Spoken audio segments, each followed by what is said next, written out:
Happy Thursday. Happy Thursday. Happy Thursday. It is Therapy Thursday in my world, and it's time for Transforming Trauma with Dr. Triphi.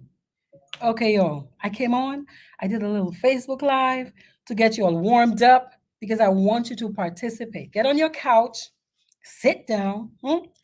If you're driving, put your headphones in. Let's talk tonight about mental health. Tonight, I want to offer you my top 10. I'm going to call them key points I want you to remember this month. This is May, and every May we focus on mental health awareness. Now, a lot of people, a lot of people are walking around suffering, huh? But they will not admit it. A lot of us are walking around suffering. A lot of us are walking around watching our children struggle, watching our relatives suffer, and we're not doing much about it because I think we don't know what we're looking for. And even when we do see it, I think we downplay it. Why? Because we have a lot of stigma attached to mental health. There are a lot of negative associations and beliefs connected to our mental health. When our mental health is not doing well, we have very nasty things to say about even ourselves, much less for other people. The thing about it is, y'all, we kind of come by that in an honest way. What I mean by that is that many of us grew up in cultures where mental health problems were swept under the rug. Nobody had mental health problems in the family. We might have had Uncle Joe in a back room, and we'd tell visitors, oh, he just likes to be by himself. Hmm? Uncle Joe would probably never come out of the room. But we didn't admit that he was having mental health problems. We might say something like, well, they put something on him. They put roots on him. They put a spell on him. They put voodoo on him instead of acknowledging that perhaps his brain was not doing too well. Fundamentally, y'all, for many of our mental health struggles, is the brain. Okay? So because I grew up on the lovely, beautiful, spectacular island of Dominica, and I'm familiar with our culture and the way we look at mental health, I am making it my point of duty to talk about my top 10 key points I need y'all to remember this month. And I want you to remember it this month and take it forward for the rest of the year, for the rest of your life. I think if you pay attention tonight, you might change the trajectory for yourself or somebody else. It could be your child. Okay? So, who am I? I'm Dr. Triphi. I'm a licensed psychologist. Like I said, I'm from the lovely island of Dominica originally, not to be confused with the Dominican Republic. We like them a lot, but they speak Spanish, we speak English and the French Creole. I practice as a psychologist in the state of Georgia. And I use Thursday evenings at this time to talk about skills and strategies and tips and ways to help us think better so we can feel better and do better, ways to manage our mental health. Every year, sometimes twice a year, depending on what's going on with your body, you're probably going for a physical health checkup? Yes or no? Type in the chat if you had your health check for this year. When was the last time you had a mental health checkup? Did you know you could do that? Did you know you could do that? So, I want us to talk about it. Hmm?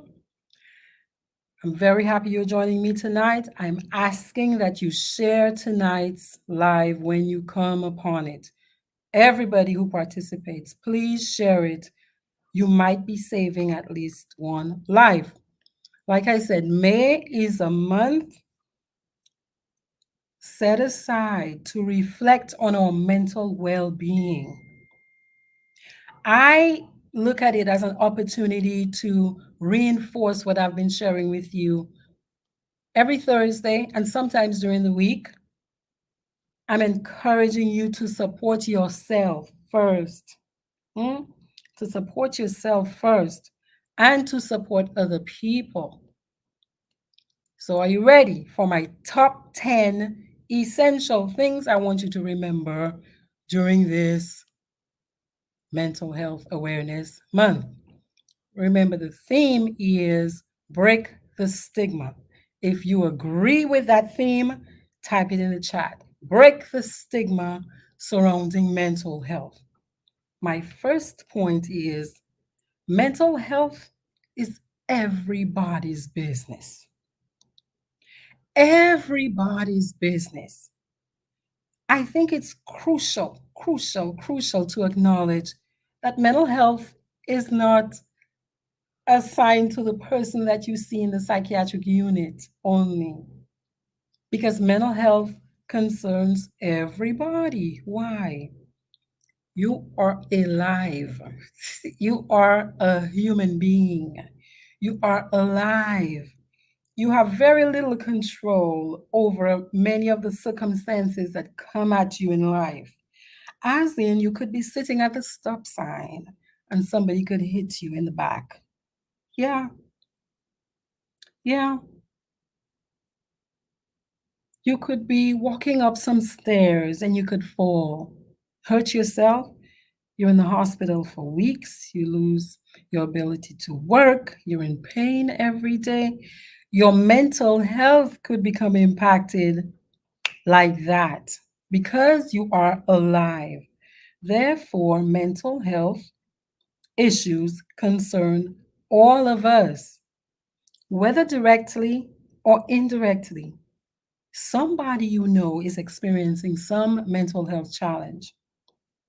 So we want to recognize that it's not those other people, it's not them, it's not they or him or her that are crazy or mad or they baking. Yeah, they lost their head. There are degrees to mental health suffering. Somebody might have to be in the psychiatric unit. Yeah, but somebody might be going to work every day, might be going to work every day, and they're barely making it through the day because they're in such emotional pain. So we want to recognize that this is a human experience. If it's happening to everybody, can we please drop the stigma about it? Can we please support the other person if they're struggling? Because today it's me, tomorrow it might be you. Today it's your child, tomorrow it might be my child. So mental health is going to touch you and it's going to touch the people that you love. I know, I know this. I know a lot of us downplay it. We ignore it. We feel a lot of shame about it. So when we feel shame about it, we lie about it. We pretend we're well when we're not well. We pretend our kids are doing just fine when we know they're struggling. I'm asking you this month to let it go, like to release it and to give yourself an opportunity to look at mental health from a different perspective. As I said earlier, there are a lot of families who have a child in the home, maybe suffering from autism, hmm, or a family member suffering from something like schizophrenia, and many families will hide that person from the community because, again, of the stigma attached, because of shame that's attached. They might say things like, oh, they're different. Yeah, they don't like people. They're just like that. Yeah. Or somebody put something on them. Yeah. But when we look at it like that, as in somebody put something on them, that is a very helpless place to be if it's like, well, there's nothing I can do about it. There are things to do about it. And so, first, we want to acknowledge that we all are vulnerable. We don't have to have had a father who was diagnosed with a mental health condition for you to be diagnosed. You might be the first. Yeah? And again, you're a human being. If you live life long enough, you're going to experience something in life that's going to put you at risk. Okay? Number two, therefore, educate yourself and other people. If being alive really makes me at risk for having a mental health problem or a challenge at some point, knowledge is power. Why would I not educate myself?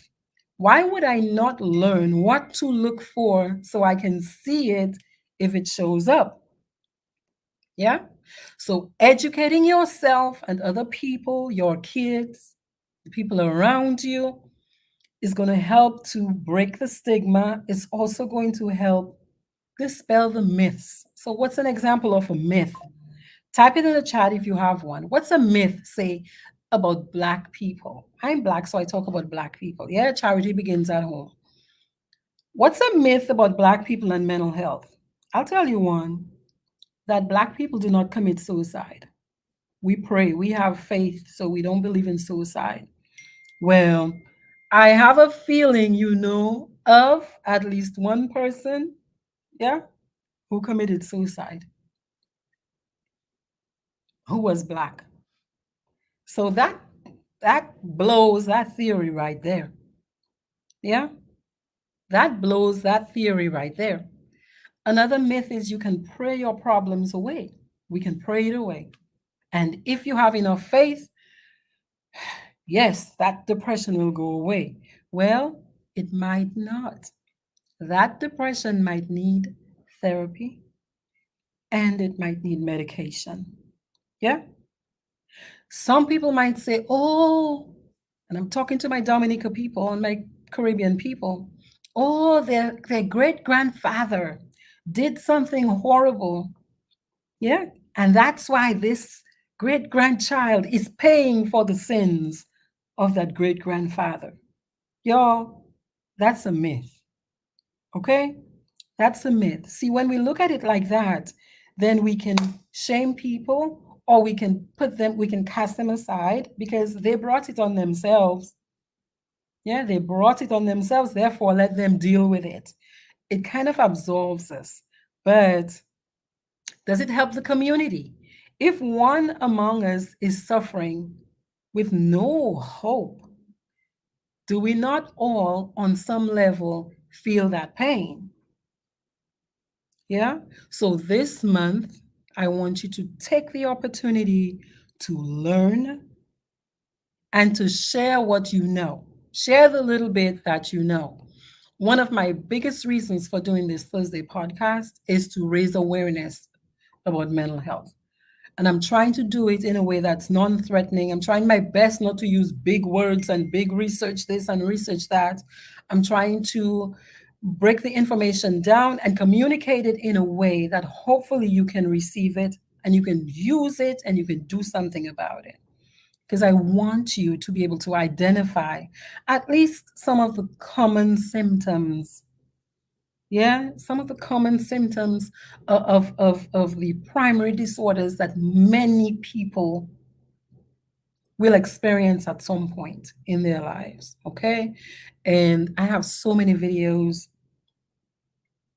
Just, I mean, just rewind, rewind, okay, and check out some of the videos that I've talked about, and they're right there on Facebook, they're on YouTube, they're on LinkedIn. Okay. If you know what to look for, yeah, then you're going to know when a problem is beyond your control and when you should reach outside of yourself and outside of your family, outside of your church, because many of us, our first stop is to our pastors and our priests, which is good, but they were not trained to be mental health professionals. So we must know when we have to step outside of that boundary for professional help.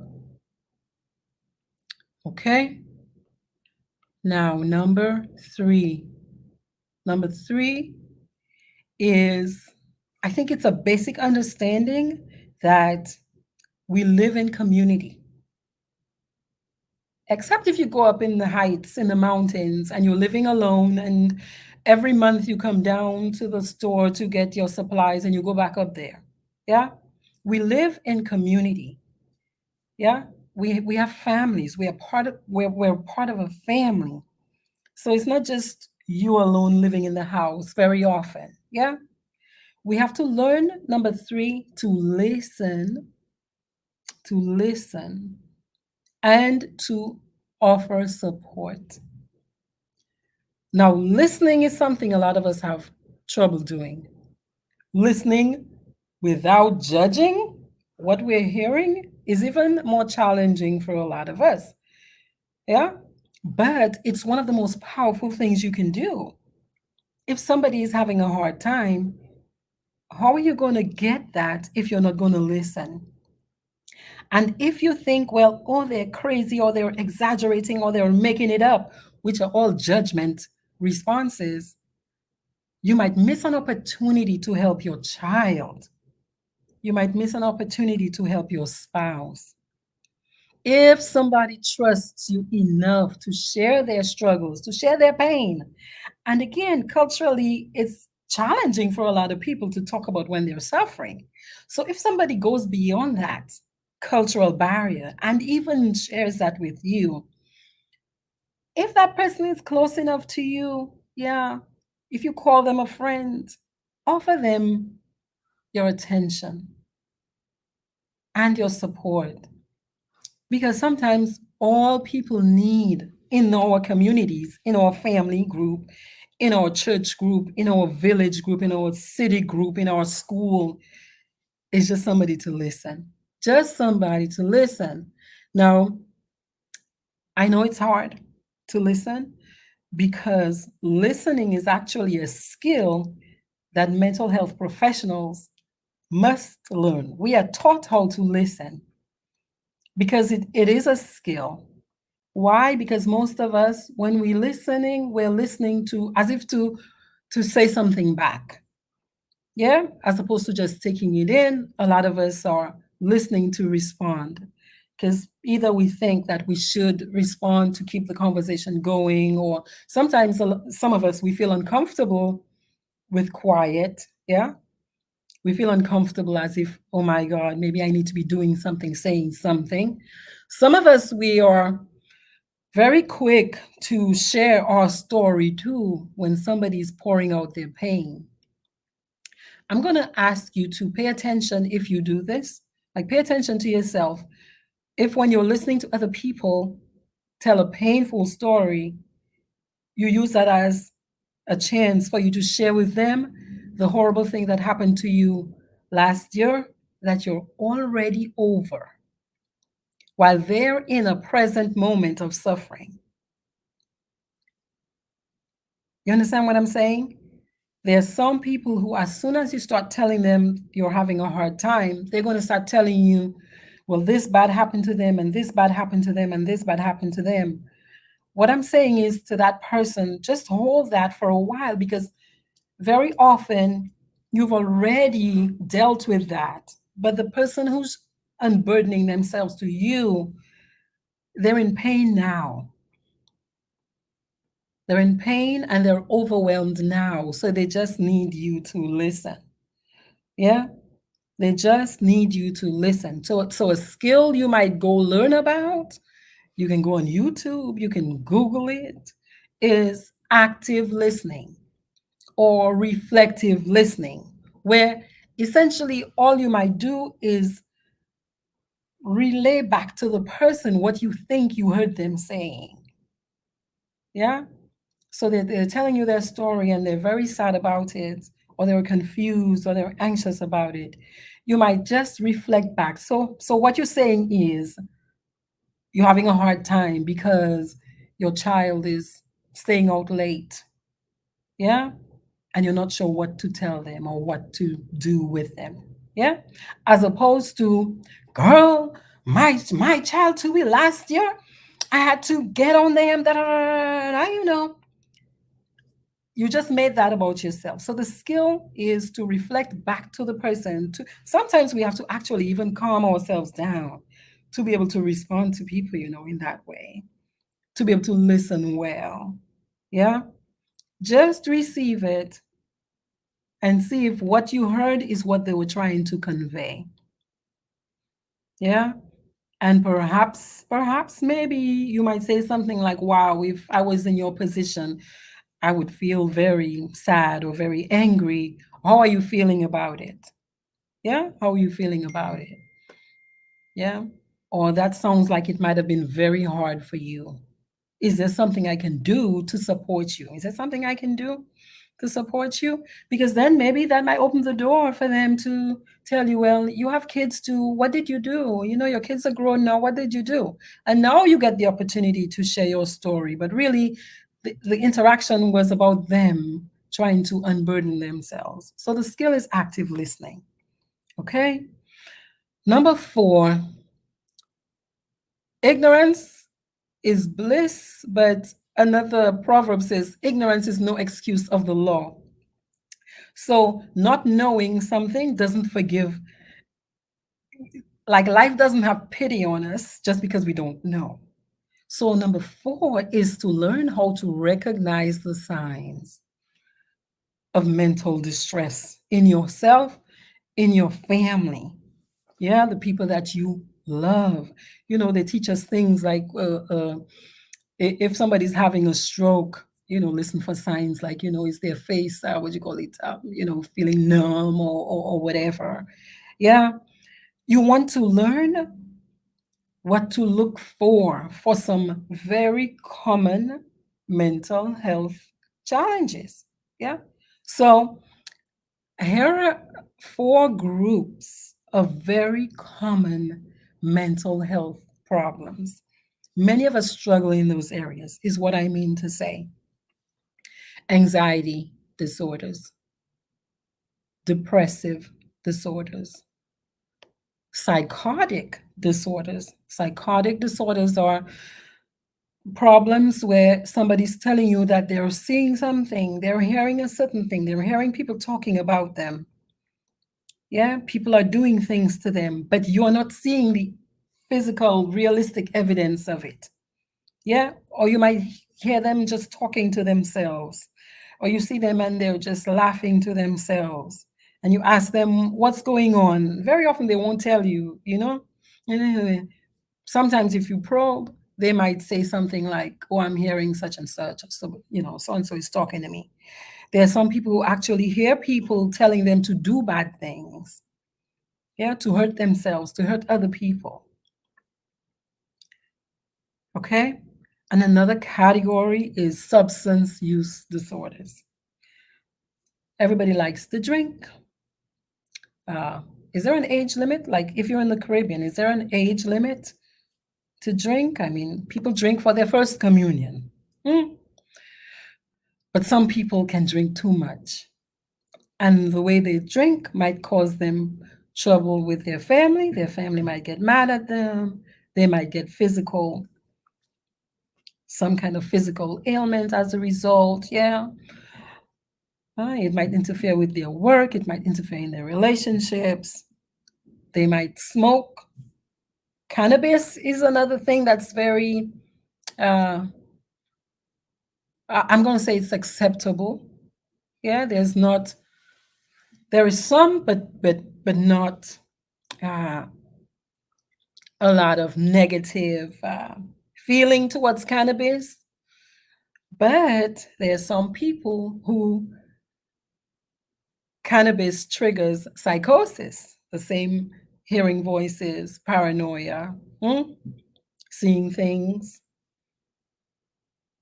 Or some people use up all their money to buy weed.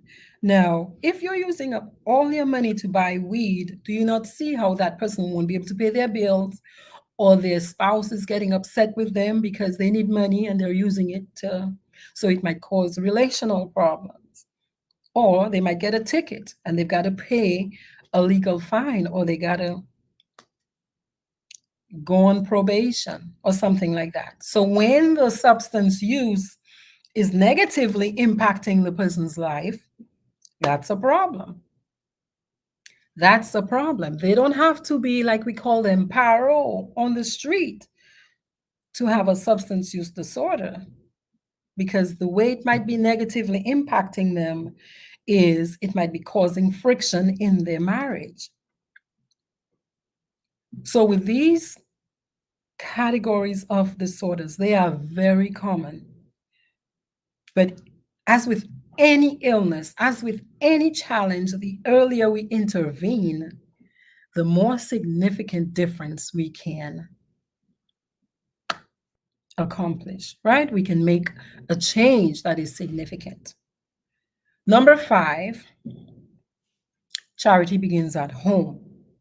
Take care of your mental health, because prevention is better than cure. Yeah? Prevention is better than cure. There are many things that are going to come at you in life that you didn't look for it. You lose a spouse, you lose a child, yeah, you lose a job. You didn't look for it. But those things could be triggers, yeah, to very a period of destabilization, and your mental health takes a huge hit. But there are many ways that we can take care of our mental health when those things happen that we weren't looking for, or we can even prevent negative consequences, yeah, from coming to us if we are, even now while we are well, we are learning coping skills. We are learning how to manage our anxiety. We are learning how to manage our sadness. Yeah. We're learning how to use substances like alcohol well. Yeah. Perhaps if we're into cannabis, wherever you are, it might be legal. Perhaps we are using it in a judicious manner so that we're not just high 24/7, and we can work and we can have money to do other things. Because taking care of your mental health is, it's got to have equal importance as taking care of your physical health. Because what if your body, you're in the gym every day, you got your muscles popping, curves, curvaceously curving, but you're experiencing psychosis? Can you enjoy that body? No, you can't. No, you cannot. No, you cannot. So on a maintenance level, to even prevent anxiety from morphing into a state of just where it's not controlled, yeah, you want to do things like prioritizing your self-care.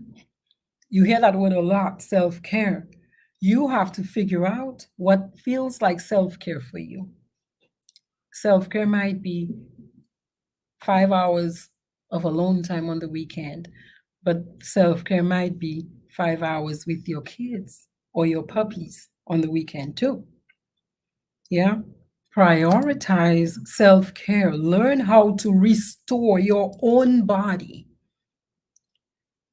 Learn how to restore yourself, and you are body, physical, mind, mental, and spirit.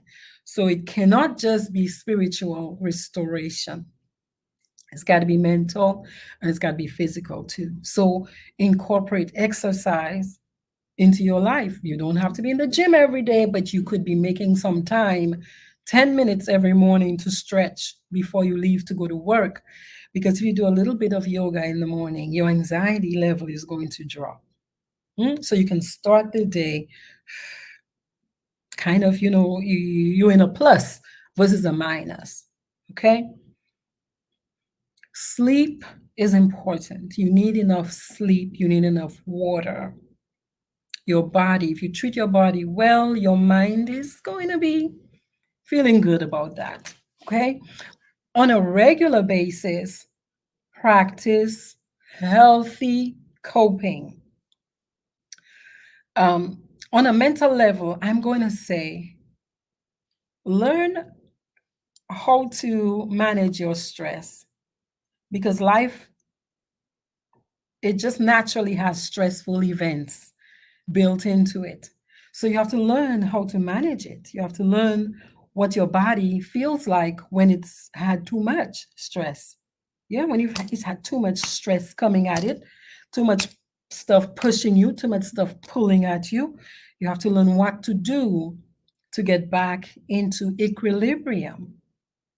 You have to figure that out. Might be walking around the lake, might be jogging, might be calling a friend, might be listening to music, might be meditating, might be yoga, might be dancing. And watch the coping where you say, well, I'm going to drink a glass of wine. Because for some people, that turns into a bottle a night. And then you go into a substance use disorder, which is you've gone too far. Yeah.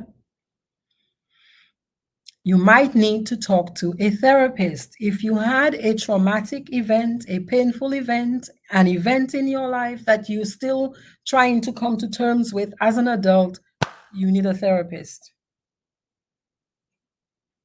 You need to talk to somebody who does their job to help you put that in a place in your mind where you can deal with it. So it doesn't keep interfering with your regular life that you're trying to build right now. If you know something stressful is coming up, or if you realize you're living through a situation that most people find stressful, for example, if you're moving, you're just moving, even if you're moving into a nice new house, that's a stressful event. So you have to plan for that. You have to put pockets of time, yeah, to recover. Put pockets of time in your schedule to recover from something like that. If you're experiencing a breakup, you were in a relationship and the other person says, I don't want to be with you anymore. That's a stressful event. Why would you downplay it? Why would you pretend I'm strong? I got this. They can do whatever they want. I'm okay. You're a human being, and that's typically a stressful event. So make time to either talk to a professional about it or increase your self care and your nurturing. Okay? Make plans to take care of yourself well. Therapy, exercise, meditation, more sleep, more water, eating better. Okay? Number six. Number six, mental health is on a continuum. So in math, they teach us about like this is zero, and going to the left, you start going minus one, minus two, minus three, minus four, minus five. Oh, down there, right? You go plus one, plus two, plus three, plus four. Yeah. Balance. Some people have excellent mental health. Yeah. Some people, their mental health is in the negative. As a human being, your own mental health is going to fluctuate. It's not as if I have good mental health or I have bad mental health. Look, because some days your anxiety might be feeling, you might be feeling chill, but you might be feeling sad. Yeah. Or you might be drinking too much. Okay. So it's not one or the other. It's like, well, where am I? And you kind of want to do a little assessment of yourself. Yeah. Just kind of check in with yourself. You're a human being, you're alive. Yesterday was copacetic, was good, easy. Today, it felt like all the little demons from hell were showing up. That's a different day, different different day, but you're the same person. So your mental health can fluctuate. And you have to recognize that. so that you don't say, well, I'm not an anxious person. Of course, you're not an anxious person, but you're alive, and something anxiety provoking might have happened today. So you have to manage that, even though typically you're not feeling anxious about things in life. So you want to address the stuff as it comes up. Your mental health can fluctuate. I think once we realize that, once we really admit that, it can become easier to be more empathetic towards other people who might be at a different place on that continuum on any given minute. Yeah. So we're not, oh, Mr. Crazy Boy might be having a very bad day. Yeah. Or this person is just, man, you always got it together. Well, today, yeah. But last week, I was over there. Okay. What if you're normally very even keeled and suddenly you lose a best friend in an accident? Okay. What if you thought you and your spouse were very happy and you were going to ride off into the sunset, and they come home one day and they tell you they met whomever and they've cleaned out your bank account? You're a human being. Okay? You're a human being. So watch out for that. Number seven. Number seven, I get that you're strong and you might be typically, your mental health might be typically in the plus, plus, plus category. But when you notice, because you're paying attention and you're not ignoring and you're not minimizing what's going on with you, seek help when needed. Y'all, asking for help is an emotionally intelligent skill, but it takes a lot of courage. And I think it takes wisdom too, because you have to be able to assess what's happening with you and realize, look, I'm suffering too much for too long. What I'm trying has not really been working. There's no shame in asking for help. Let me reach outside of myself. Let me reach outside of myself to get some support, to get some professional help. There's so many resources available. And taking a step towards information or support or an intervention, that's a sign of wisdom and strength. Over here in the US, you can call 911 if you're like, look, my child is not my child today. My child is normally fine, but today my child is saying they want to hurt themselves. You can call 911. Take your child to the ER. Take them to the emergency room. Let some medical professional put their eyes on them. In the US, you can text 988. Yeah? Help, help, help, help. There are many, many helpful videos online. YouTube University. But I would suggest you go towards a video on YouTube where somebody's got a letter and a license behind their name. Why? Because everybody's out there making videos, and you don't want to just take what a random person is saying. I mean, why would you do that? I wouldn't do that. Yeah. They might just be expressing an opinion that's not validated. There's no research behind it. There's no nothing behind it. Some people have their ulterior motives for why they're saying this medicine is going to be the answer to whatever it is. But licensed people, they have a livelihood to protect. They have a license to protect. So they're typically not going to be spouting of false information or harmful information. Go to the ER, okay? They know what to do if you're having a mental health crisis or somebody you love is having a mental health crisis. Number eight, words matter.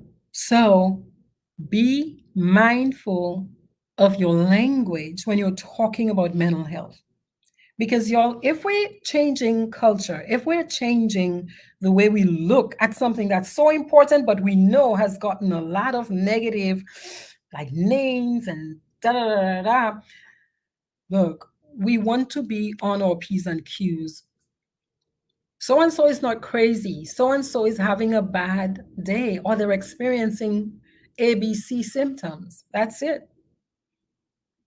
Yeah.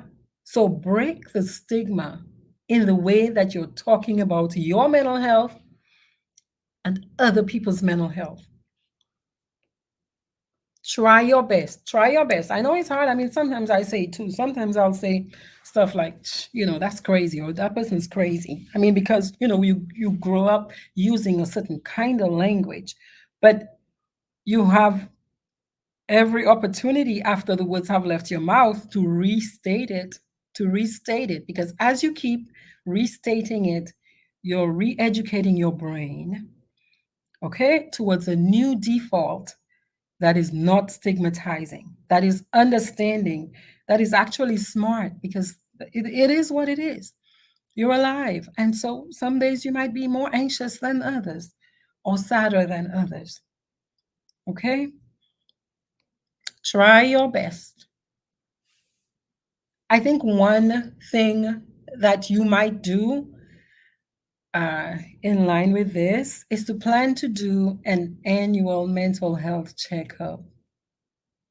Even when you go to your primary care physician, many primary care physicians have short anxiety and depression measuring skills. Okay, and you can do one right there. You can just say, "Doc, just check my depression. It was a hard year for me.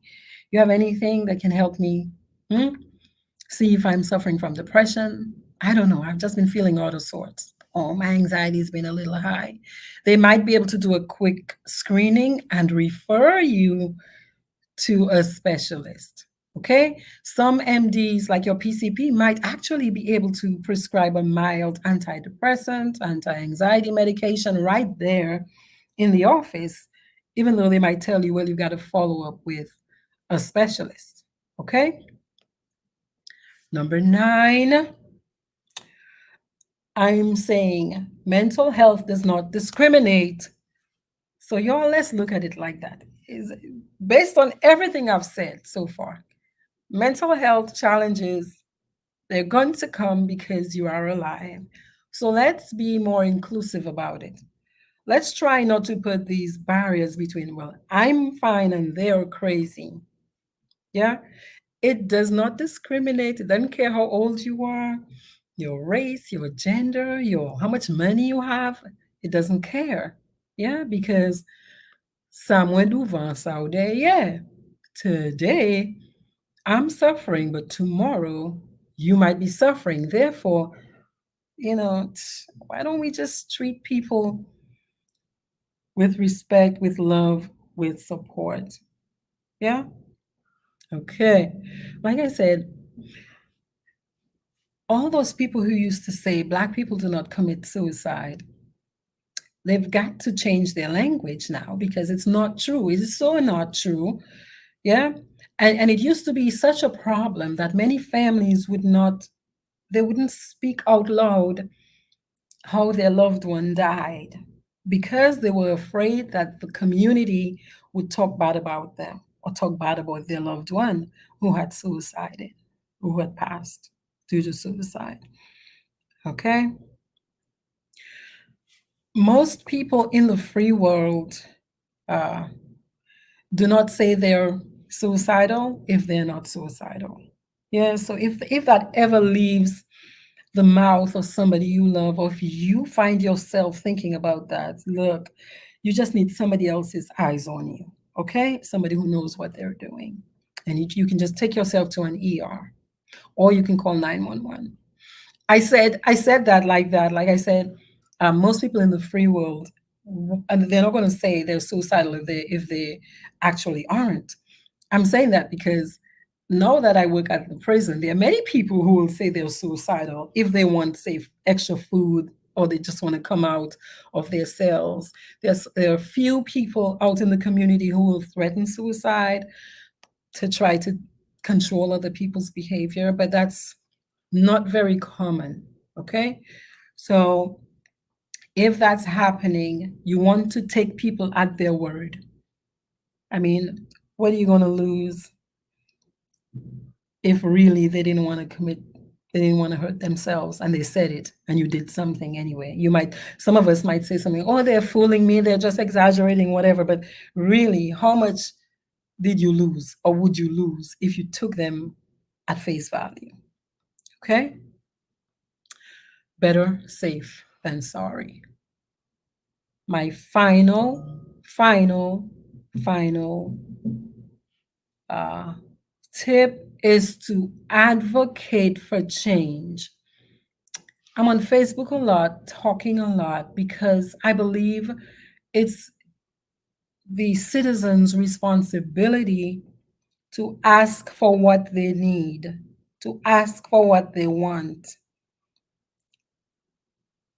Very often, systems will not change except there's pressure put on a system. Yeah, because if we can get away without spending extra money, most systems are going to keep doing it that way. Yeah, for the bottom line.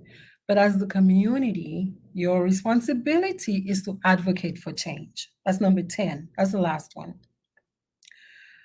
Do your part. You have a responsibility as a citizen to use your voice to advocate for better mental health policies, support systems, resources.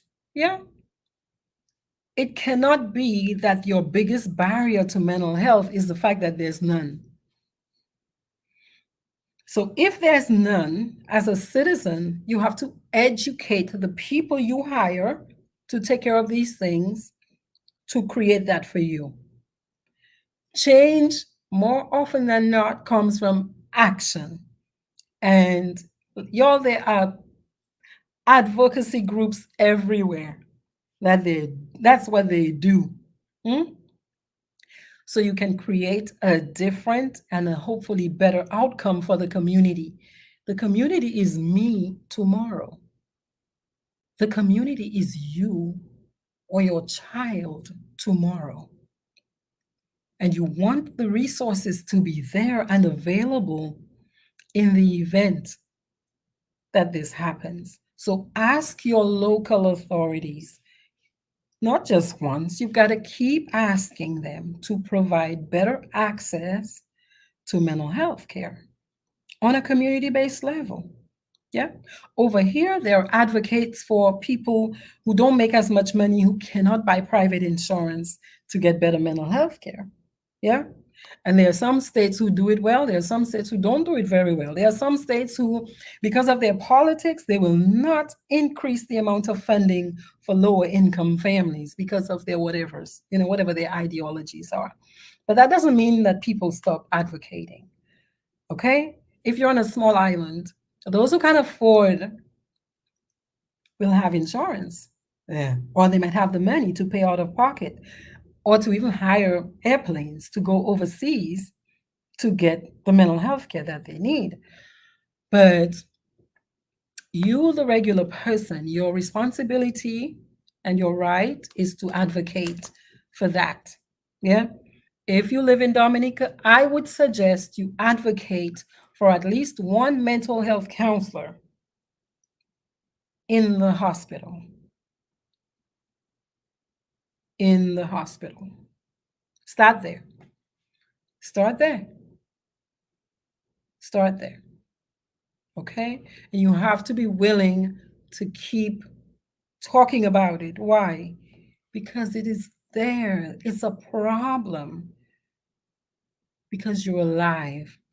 It's not because you're bad or you didn't do something right, it's because you're alive. So when you have those needs, you want to be able to get the help that you need. Okay? So, thank you all for listening to me tonight. And I want to listen to some of your thoughts. My friend Rise, I got fed. Happy Thursday. I am well. I am well. I am well. Thank you for listening, Rise. Glennis says, good evening. Hi, Ryan. How are you? Glennis hasn't heard from Ryan maybe in a little bit. Yes, Glennis. Tomorrow it's mine. I mean, we have to be realistic. We have to be realistic. You don't even have to be kind. If you don't want to be kind, you don't have to be kind, but you have to be realistic. You're alive. Your kids are alive. Okay? And so they might need mental health support tomorrow. Okay? Glennie says, no save, so save some money, please. No, save some money, please. Is that what you're trying to say? Winsty says, greetings, Doc. Greetings to you, Winsty. Winsty says, sometimes it's generational curses for real, but most times people bring it on themselves. Winsty, it's generational curses in the sense that many mental health disorders have a family, have a brain, have a biological connection. Okay? It has a biological connection. And many of us, we've seen our relatives or older relatives, they would say things like, their nerves are bad. Yeah, their nerves are bad. Even a lot of people's hypertension, like their high blood pressure, yeah, is stress induced, is difficulty processing the stress, right? Difficulty coping with what's coming at us, yeah, and being able to find a way to deal with it, or to conceptualize it, yeah, to be able to move forward without it feeling overwhelming. Okay, so generational curses, really, in my book, on the physical level. So generational curses is a spiritual concept, but we are body also, and we are mind also. And the spiritual alone is not going to cover the mental and the physical. So you can address it spiritually, but you must address it mentally, and you must address it physically. Okay, or else it won't be enough. I mean, I can think of people who that's their only coping is the spiritual, and you can see them. They have a different look about them. They have a different look about them, and and sometimes it's a disconnection from real life. It's a disconnection from real life, and it's only, we're in church every Sunday, every day, because that's like our medicine. But I'm telling you, if you would address it mentally and physically, you might be in church all day, every day, but your physical experience is going to be different. Okay? The way you feel in your body and in your mind is going to be different if you come at it from the perspective it needs to be addressed. Alex Powell says, I have his support. Thank you, Alex. Deli says, wouldn't it help to share an experience and how it was overcome? Deli, can you tell me more about what you mean? Are you talking about my personal experience or the personal experience of the patients I deal with? I am not sure. Good evening, Petra. How are you, my dear? Faidashin says, thank you for your time. You are very welcome. Faidashin, this is my way to give back to the universe some of what it's deposited into me. And Petra says, good evening. Good evening to you too. Glennie says, long time. Years, Ryan, that she's seen you or heard from you. Deli says, wouldn't it help to share an experience on how to overcome? Okay, so Deli, I'm going to share an experience that I've shared before. When I was 21, Deli, my mother died suddenly. My mother was traveling on a boat from Dominica to St. Martin was her ending, her destination, but they would pass through Guadeloupe and Antigua first. Well, the boat sank, and my mom's body was never recovered. Now, I was 21, and from 0 to 21, I was the most happy-go-lucky person you would find on the planet, right, Ryan? I would laugh at every joke. I mean, when I tell you laugh, in secondary school, I would laugh at every joke. Yeah, that was me. And from 21 to, it took about 16 years to 37. From 21 to 37, I struggled. I struggled with depression, major depression. Now, because I grew up in Dominica, I didn't look at it like I was experiencing depression. I just knew that I was in pain every day, emotional pain every day. Yeah. And it wasn't until about 33, age 33 to 37. So, age 33 is when I started using therapy as an intervention. I actually used hypnotherapy as an intervention. And for those, it took about 4 years for me to gather myself, kind of sew myself back together therapeutically. Mm, yeah, it took about 4 years of intervention, but up to that point, I was just bleeding, you could say, emotionally, like day in, day out, and just took that as, well, that's what happens when your mother dies like that. But what I'm saying is there are ways and there are tools and resources to help you reset, to heal from deep depression. And the depression didn't come because I was a bad person. It came because my mother died in a horrific way. And I was trying to come to terms with it. So that's what I mean when I say we're on a continuum. So now I'm back to being okay. I'm back to being okay about that. I'm on the tail end of recovering from a sudden death of my fiance 3 years ago, almost 3 years ago. I went through a similar process, but because I had the experience of healing from my mom, and I knew what to do then, yeah, I began to implement those coping strategies right away after that death. And I moved through that process a lot faster. Yeah, a lot faster. What I'm saying is, prayer alone, Black folk, is not enough. You know it's not enough because you're doing it. You know it's not enough because you're doing it and you're still suffering. And so what many of us do is we say, I'm not praying hard enough. I just need to fast for 5 more days, or I need to give $100 or something like that. When what you might need is some therapy and or some medicine. Okay? Every problem has its solution. Every problem has its solution. And I do believe for us, our spirituality is a protective factor. Like it really saves us from a lot of pain. Yeah.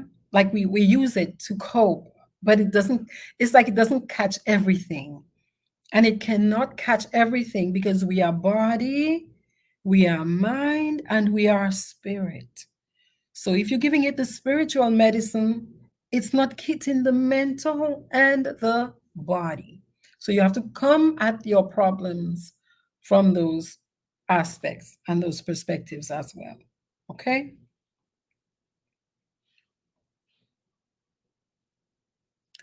Oh, Deli was saying, oh, she was, Deli, I went on another tangent, but Deli said, she was saying, I was saying that it's not wise to share your experience when somebody's sharing their problems. Okay, so what I'm saying is, let's suppose, Deli, your friend comes to you and says, there's something I really want to talk with you about.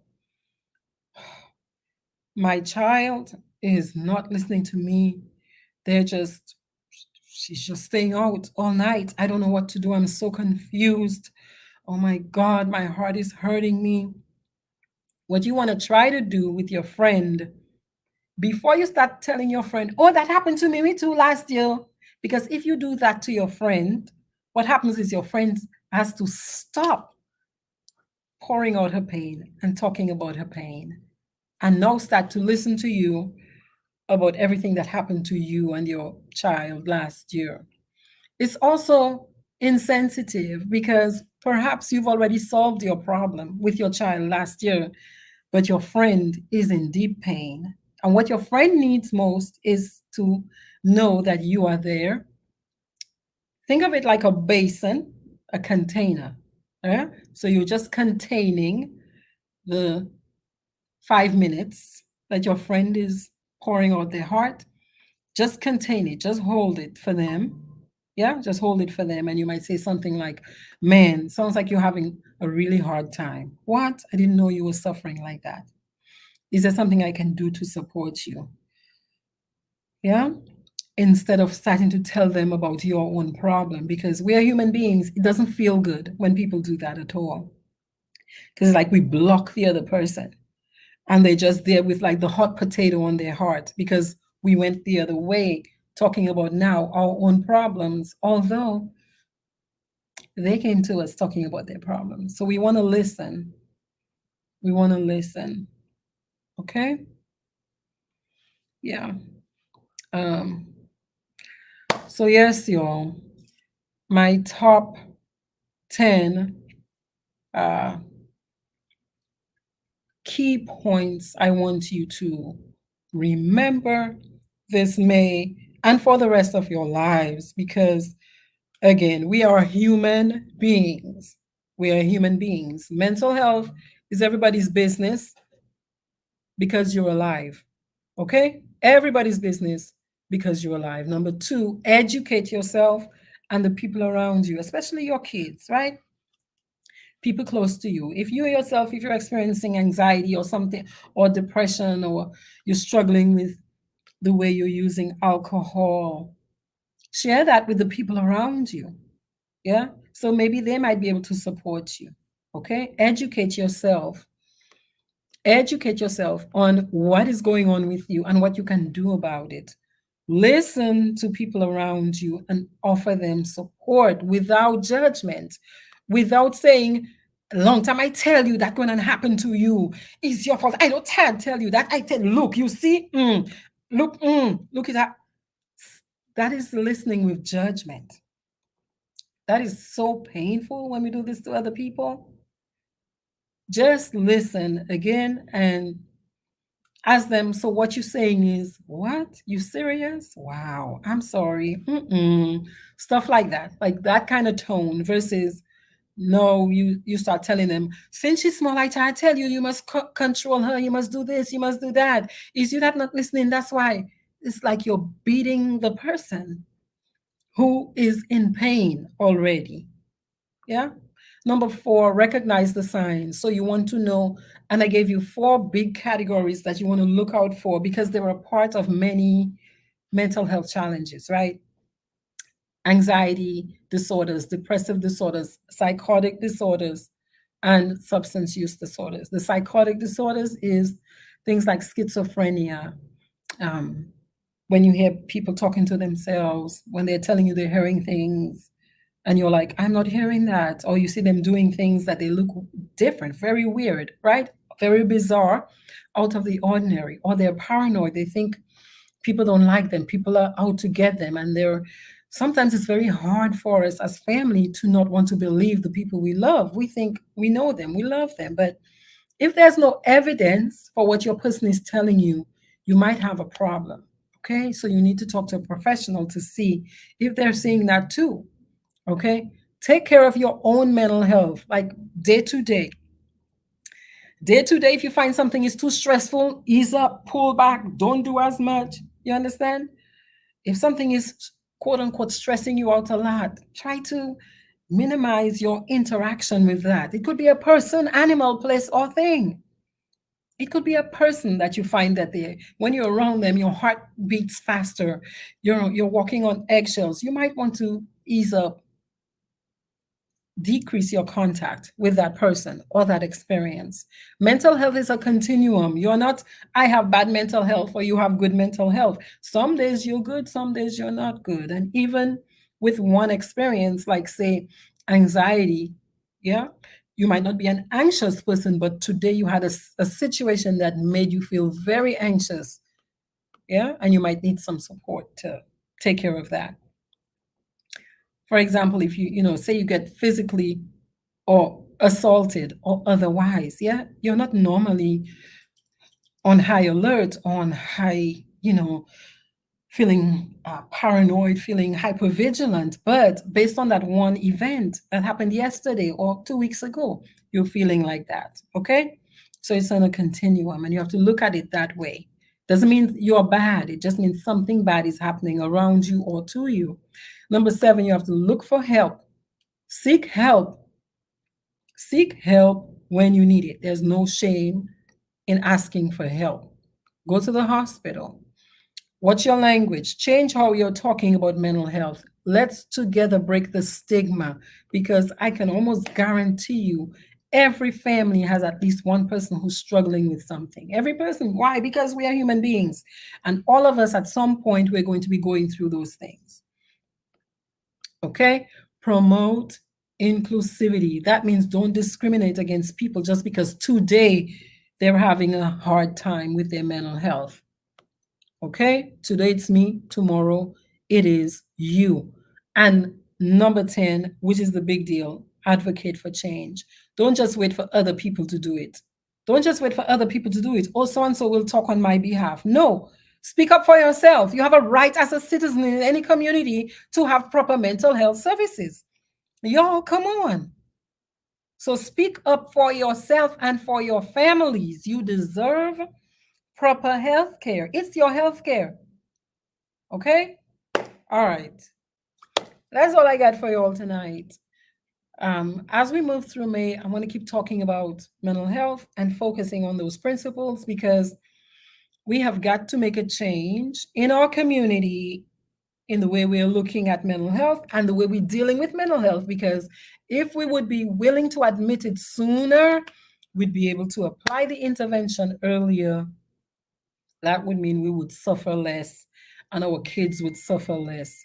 Please don't be afraid of medicine. Are you afraid of insulin? Are you afraid of aspirin? Are you afraid of all the other medications that they give in the hospital? No. If you're very sick, you go and they put whatever drips they put in inside of you to bring you back to balance. Same thing for your brain. So if your kids are struggling, do not be afraid to take your kids to a professional. They know what to look for and they know what to recommend. Okay, in the end, the choice is up to you, but why would you suffer when you can live a life where you're comfortable? Okay? Comme ça, nous allons parler une autre fois. Peace to you. We will talk another time. Thank you all very much for joining me tonight. I will see you all next Thursday, same time. Okay? Peace.